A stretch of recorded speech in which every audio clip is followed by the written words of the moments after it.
الحمد للہ رب العالمین والصلاة والسلام علی سید الانبیاء والمرسلین اما بعد فاعوذ باللہ من الشیطان الرجیم بسم اللہ الرحمن الرحیم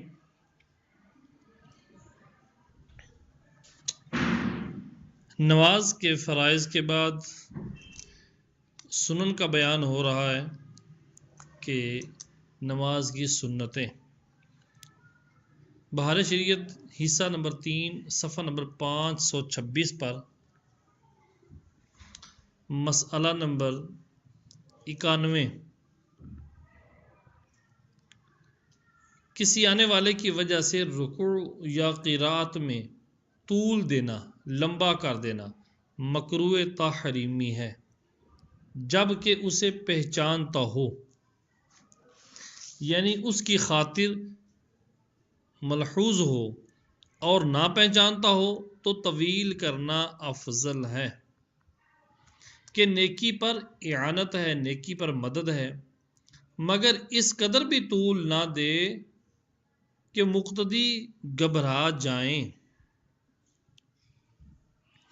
مسئلہ نمبر 92 مقتدی نے ابھی 3 بار تسبیح نہ کہی تھی کہ امام نے رکوع یا سجدے سے سر اٹھا لیا تو مقتدی پر امام کی متابعت واجب ہے، اور اگر مقتدی نے امام سے پہلے سر اٹھا لیا تو مقتدی پر لوٹنا واجب ہے، یعنی سجدے میں چلا جائے، نہ لوٹے گا تو کراہیت تحریمہ کا مرتکب ہوگا، گناہگار ہوگا۔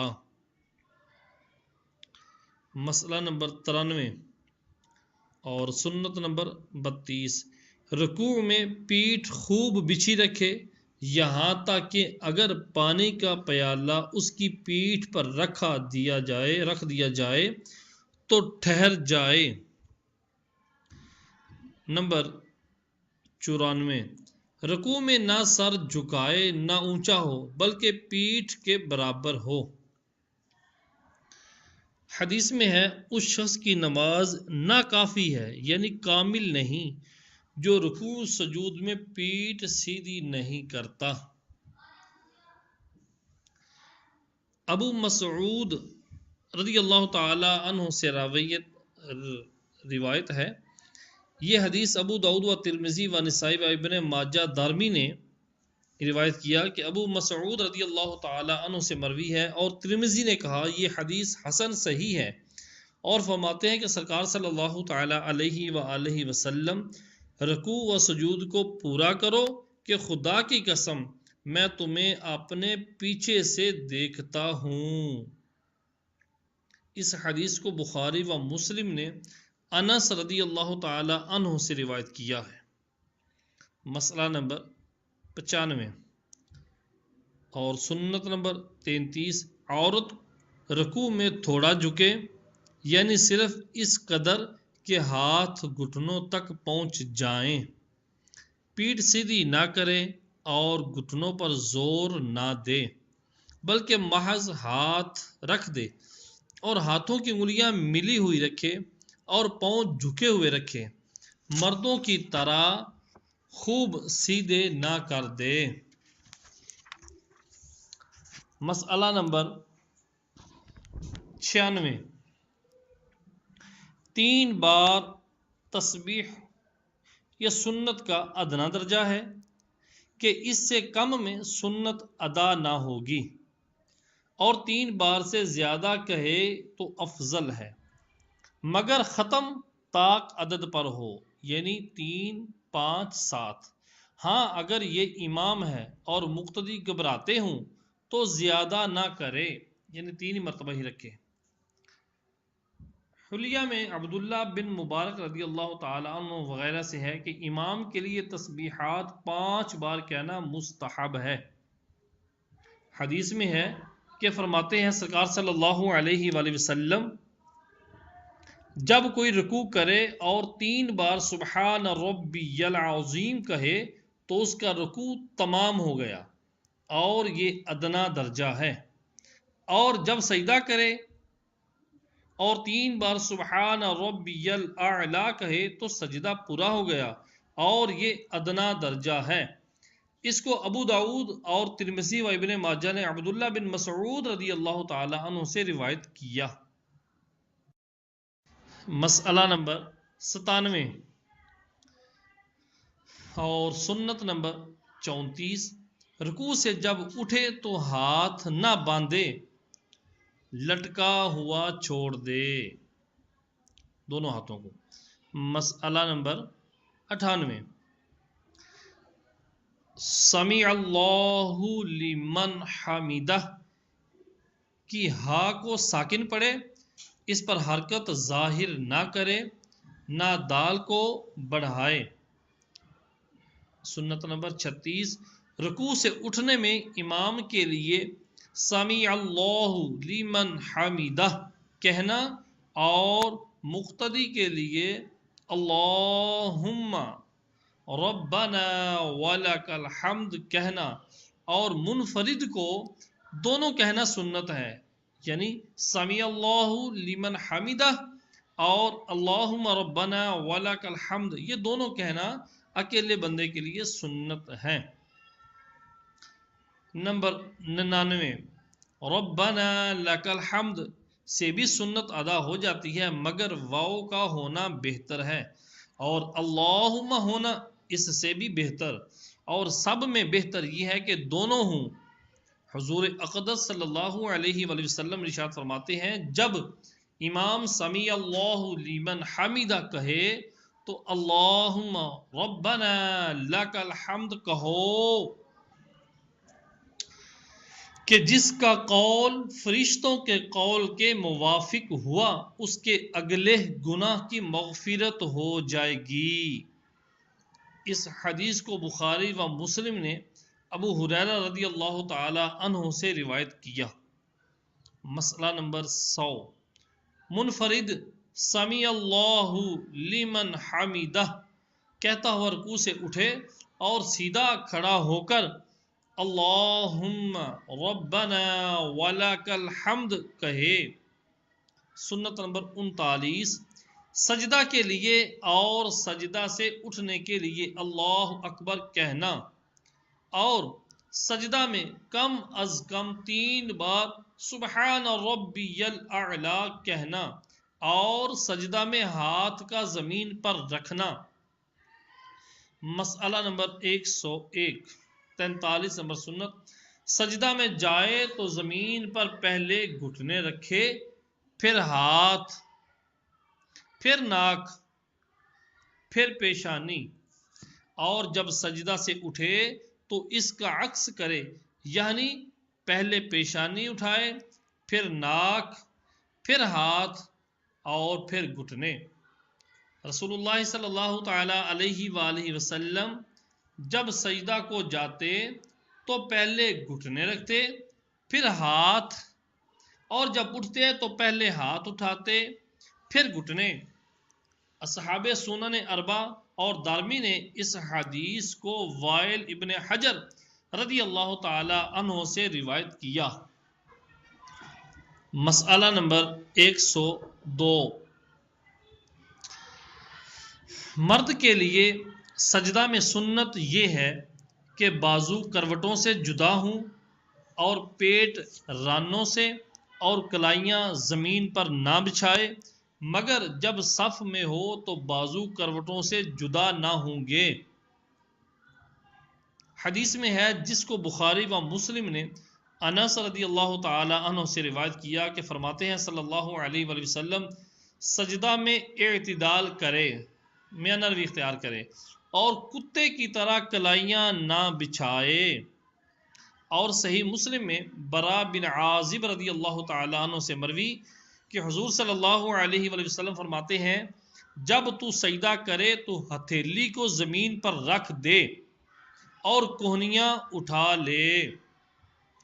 ابو داؤد نے ام المؤمنین میمونہ رضی اللہ تعالی عنہ سے روایت کی کہ جب حضور صلی اللہ علیہ وآلہ وسلم سجدہ کرتے تو دونوں ہاتھ کروٹوں سے دور رکھتے، یہاں تک کہ ہاتھوں کے نیچے سے اگر بکری کا بچہ گزرنا چاہتا تو گزر جاتا۔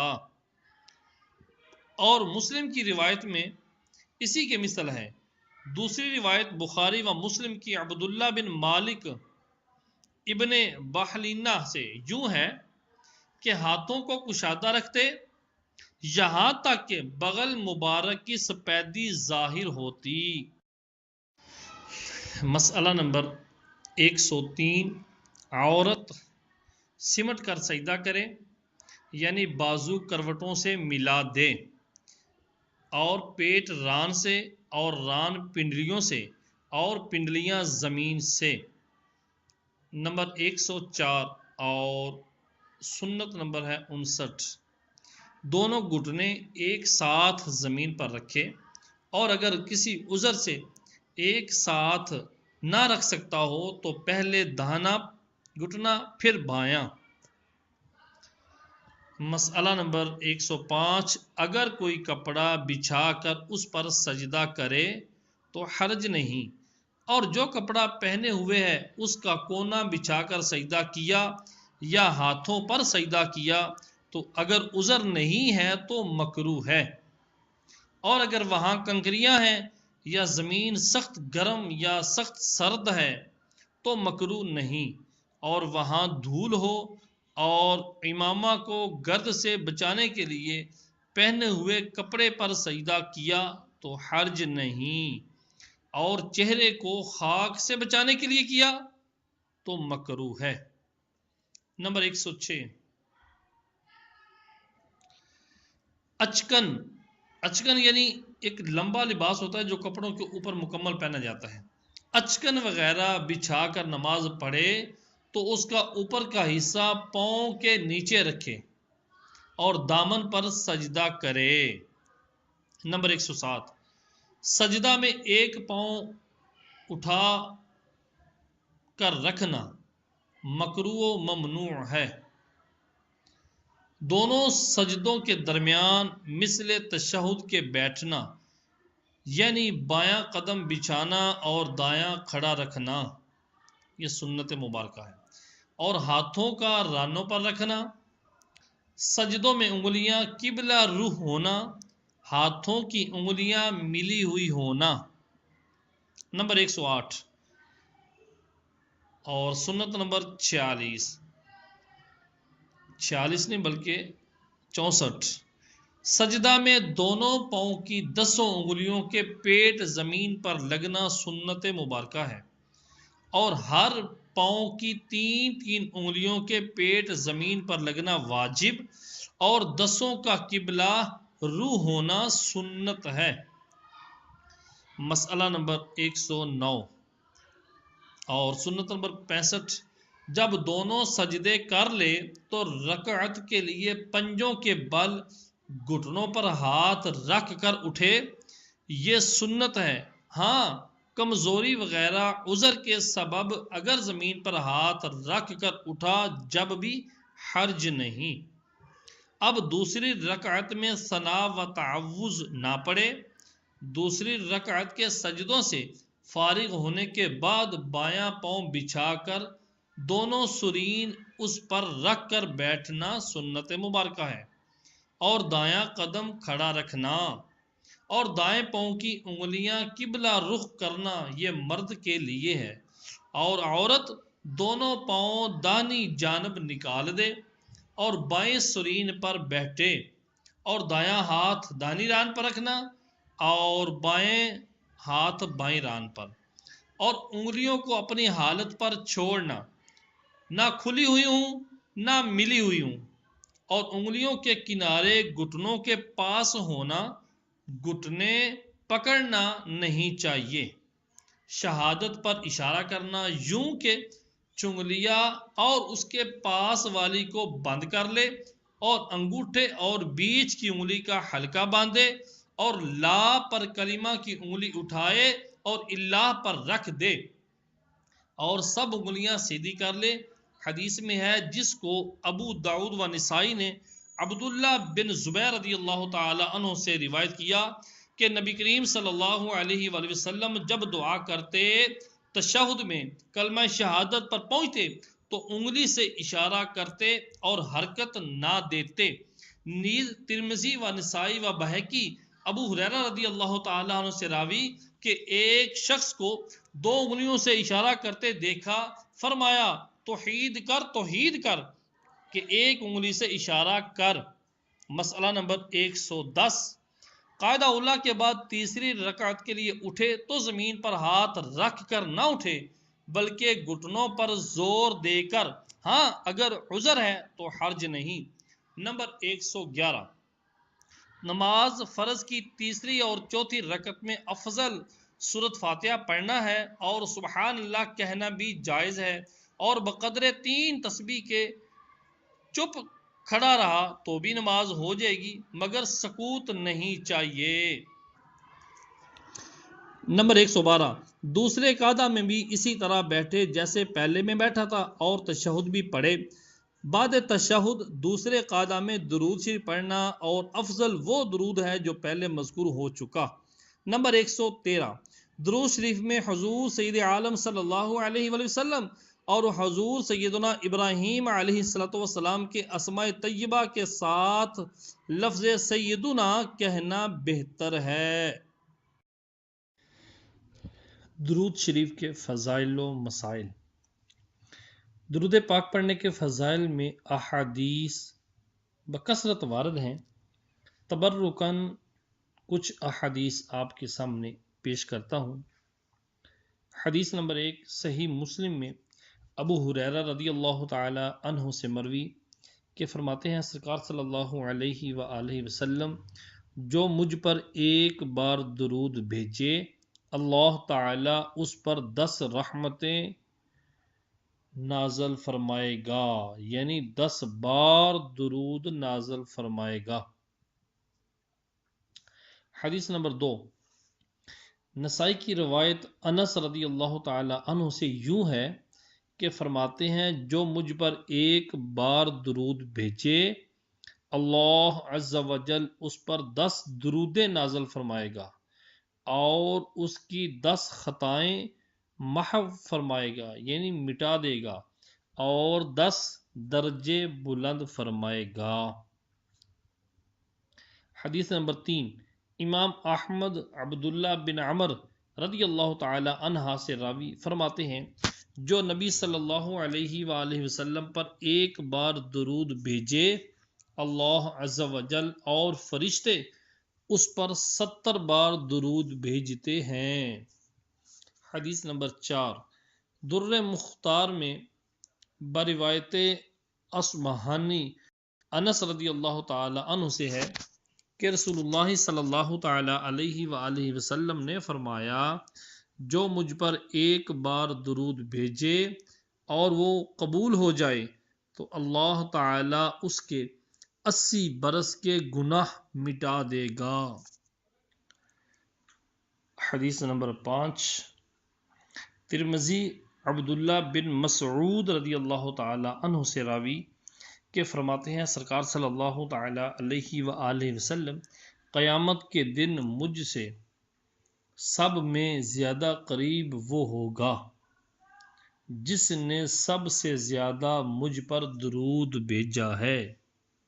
حدیث نمبر 6، نسائی و دارمی و انہی سے راوی کہ حضور صلی اللہ علیہ وآلہ وسلم فرماتے ہیں کہ اللہ کے کچھ فارغ فرشتے ہیں جو زمین میں سیر کرتے رہتے ہیں، میری امت کا سلام مجھ تک پہنچاتے ہیں۔ حدیث نمبر 7، ترمذی میں انہی سے ہے کہ فرماتے ہیں صلی اللہ تعالی علیہ وآلہ وسلم اس کی ناک خاک میں ملے جس کے سامنے میرا ذکر ہو اور مجھ پر درود نہ بھیجے، اور اس کی ناک خاک میں ملے جس کو رمضان کا مہینہ آیا اور اس کی مغفرت سے پہلے چلا گیا، اور اس کی ناک خاک میں ملے جس نے والدین دونوں یا ایک کو ان کے بڑھاپے میں پایا اور انہوں نے اس کو جنت میں داخل نہ کیا، یعنی ان کی خدمت و اطاعت اس نے نہ کی کہ جنت کا مستحق ہو جاتا۔ حدیث نمبر 8، ترمذی نے حضرت علی رضی اللہ تعالی عنہ سے روایت کی کہ حضور پر نور صلی اللہ تعالی علیہ وآلہ وسلم فرماتے ہیں پورا بخیل وہ ہے، کنجوس ترین وہ شخص ہے جس کے سامنے میرا ذکر ہو اور مجھ پر درود نہ بھیجے۔ حدیث نمبر 9، نسائی و دارمی نے روایت کی کہ ابو طلحہ رضی اللہ تعالی عنہ کہتے ہیں کہ ایک دن حضور صلی اللہ علیہ وآلہ وسلم تشریف لائے اور بشاشت چہرہ اقدس میں نمایاں تھی، یعنی خوشی کے آثار چہرے پر نمایاں نظر آ رہے تھے۔ فرمایا میرے پاس جبرائیل آئے اور کہا آپ کا رب فرماتا ہے کیا آپ راضی نہیں کہ آپ کی امت میں جو کوئی آپ پر درود بھیجے میں اس پر 10 بار درود بھیجوں گا، اور آپ کی امت میں جو کوئی آپ پر سلام بھیجے میں اس پر 10 بار سلام بھیجوں گا۔ حدیث مبارکہ نمبر 10، ترمذی شریف میں ہے کہ ابی بن کعب رضی اللہ تعالی عنہ کہتے ہیں میں نے عرض کی یا رسول اللہ عز و جل و صلی اللہ تعالی علیہ وآلہ وسلم میں کثرت کے ساتھ دعا مانگتا ہوں تو اس میں سے حضور صلی اللہ علیہ وآلہ وسلم پر درود کے لیے کتنا وقت مقرر کروں؟ فرمایا جو تم چاہو۔ عرض کی چھتائی؟ فرمایا جو تم چاہو، اور اگر زیادہ کرو تو تمہارے لیے بہتری ہے۔ میں نے عرض کی نصف؟ فرمایا جو تم چاہو اور زیادہ کرو تو تمہارے لیے بھلائی ہے۔ میں نے عرض کی 2/3؟ فرمایا جو تم چاہو اور اگر زیادہ کرو تو تمہارے لیے بہتری ہے۔ میں نے عرض کی تو کل درود ہی کے لیے مقرر کروں؟ فرمایا ایسا ہے تو اللہ تمہارے کاموں کی کفایت کرے گا اور تمہارے گناہ بخش دے گا۔ سبحان اللہ۔ حدیث نمبر 11، امام احمد رفیع رضی اللہ تعالی عنہ سے راوی کہ حضور صلی اللہ علیہ وآلہ وسلم فرماتے ہیں جو درود پڑھے اور یہ کہے اللہم انزلہ المقعد المقرب عندک یوم القیامہ، اس کے لیے میری شفاعت واجب ہو گئی۔ حدیث نمبر 12، ترمذی نے روایت کی کہ امیر المؤمنین فاروق اعظم رضی اللہ تعالی عنہ فرماتے ہیں دعا آسمان اور زمین کے درمیان معلق ہے، چڑھ نہیں سکتی جب تک نبی صلی اللہ علیہ وآلہ وسلم پر درود نہ بھیجے۔ مسئلہ نمبر 114، عمر میں ایک بار درود شریف پڑھنا فرض ہے اور ہر جلسہ ذکر میں درود شریف پڑھنا واجب، خواہ خود نام اقدس لے یا دوسرے سے سنے، اور اگر ایک مجلس میں 100 بار ذکر آئے تو ہر بار درود شریف پڑھنا چاہیے۔ اگر نام اقدس لیا یا سنا اور درود شریف اس وقت نہ پڑھا تو کسی دوسرے وقت میں اس کے بدلے کا پڑھ لے۔ مسئلہ نمبر 115، گاہک کو سودا دکھاتے وقت تاجر کا اس غرض سے درود شریف پڑھنا یا سبحان اللہ کہنا کہ اس چیز کی عمدگی ظاہر ہو خریدار پر، یہ ناجائز ہے۔ یوں ہی کسی بڑے کو دیکھ کر درود شریف پڑھنا اس نیت سے کہ لوگوں کو اس کے آنے کی خبر ہو جائے، اس کی تعظیم کو اٹھیں اور جگہ چھوڑ دیں، یہ بھی ناجائز ہے۔ مسئلہ نمبر 116، جہاں تک بھی ممکن ہو درود شریف پڑھنا مستحب ہے، اور خصوصیت کے ساتھ ان جگہوں میں جیسے روز جمعہ، شب جمعہ، صبح و شام، مسجد میں جاتے، مسجد سے نکلتے وقت، بوقت زیارت روزہ اطہر،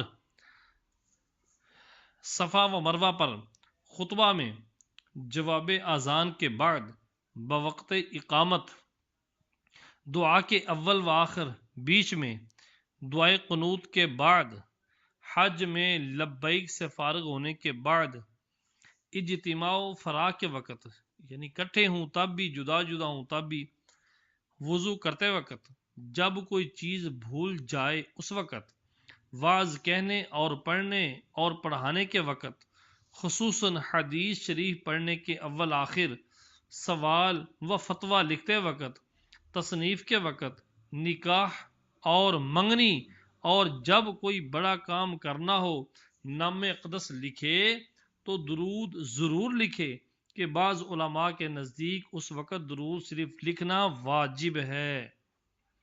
مسئلہ نمبر 117، اکثر لوگ آج کل درود شریف کے بدلے سلام یا عین میم یا خالی صاد لکھتے ہیں، یہ ناجائز و سخت حرام ہے۔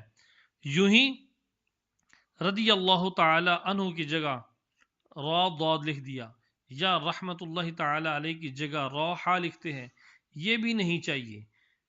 جن کا نام محمد، احمد، علی، حسن، حسین وغیرہ ہوتے ہیں، ان ناموں پر صاد بناتے ہیں، یہ بھی ممنوع ہے، منع ہے کہ اس جگہ تو یہ شخص مراد ہے نہ کہ نبی علیہ الصلوۃ والسلام، تو اس پر درود کا اشارہ کیا معنی رکھتا ہے؟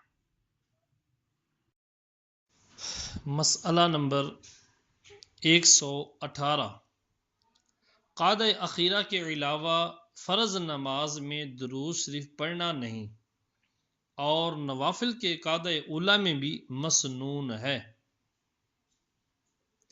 قعدہ اخیرہ کے علاوہ فرض نماز میں درود شریف نہیں پڑھنا، اور نوافل کے قعدہ اولیٰ میں بھی پڑھنا سنت ہے۔ درود کے بعد دعا پڑھنا سنت مبارکہ ہے۔ مسئلہ نمبر 119 اور سنت نمبر 82، دعا عربی میں پڑھے، غیر عربی میں مکروہ ہے۔ مسئلہ نمبر 120، اپنے اور اپنے والدین و اساتذہ کے لیے جبکہ مسلمان ہوں، اور تمام مومنین و مومنات کے لیے دعا مانگے، خاص اپنے ہی لیے نہ مانگے۔ نمبر 121، مسئلہ نمبر 121، ماں باپ اور اساتذہ کے لیے مغفرت کی دعا حرام ہے۔ کب؟ جب کہ یہ کافر ہوں اور مر گئے ہوں۔ ماں باپ اور اساتذہ کے لیے مغفرت کی دعا کرنا حرام ہے جب یہ کافر ہوں اور مر گئے ہوں، تو دعائے مغفرت کو فقہا نے کفر تک لکھا ہے۔ ہاں اگر زندہ ہوں تو ان کے لیے ہدایت و توفیق کی دعا کر سکتا ہے۔ مسئلہ نمبر 122، محالات عادیہ و محالات شرعیہ کی دعا حرام ہے۔